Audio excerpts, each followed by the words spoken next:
Passion's Best Games list, number 2, Final Fantasy VII.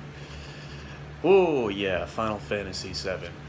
Um, I feel like it's become kind of the trend now to hate on Final Fantasy VII, which is a shame because out of all the games in the series, that's probably my favorite one if we're talking about the plot and the narrative. It's probably the strongest narrative in the series for me personally.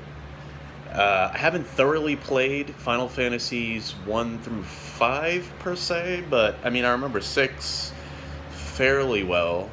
I think it's become popular to put 6 above 7, but whatever. I think 7 is really great. I don't feel it's overrated at all. I think it's deserving of its praise because one of the reasons that I consider Final Fantasy VII to be the one of the best games ever made is that it does have a fantastic narrative. It has great characters. It is probably one of the best villains in all of gaming, Sephiroth, who is complex, nuanced, layered.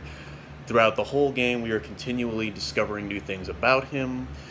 His motivations, change depending on where you are in the game, and he becomes more and more sympathetic over the course of the series, but he is also responsible for the death of one of your most fragile party members.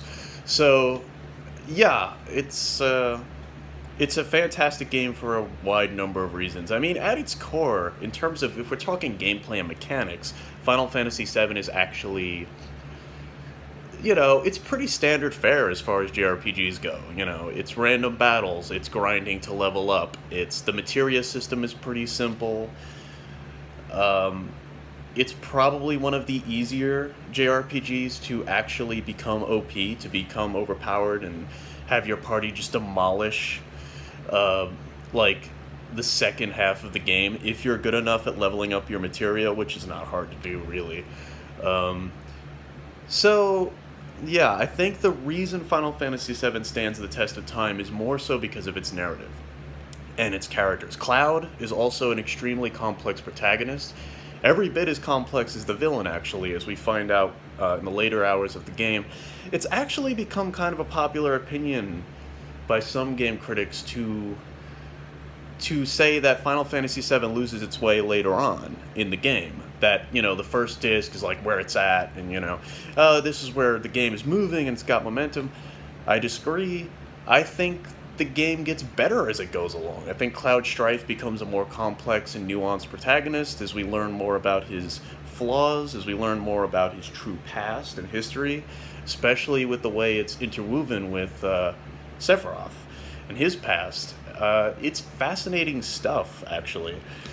And it's a shame that the game has not aged well technologically. The graphics are kind of I'm just going to be blunt and say it's a little bit of a shit show by today's standards because it's a mixed bag, It's an early PlayStation era game, so you're constantly switching from different character models to different graphic styles. I mean, it goes from pre-rendered backgrounds to FMVs where the characters are still like chibi form, they're still small. And then you have other cutscenes where they're full-bodied and it's very cinematic, but it doesn't mesh with the rest of the game. So, it's not a game that is necessarily aged well technologically, but it's still a fantastic RPG.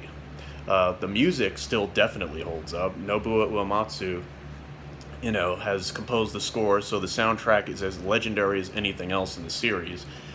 One Winged Angel in particular is freaking amazing. So yeah, Final Fantasy VII, great game, still holds up, at least on a narrative level.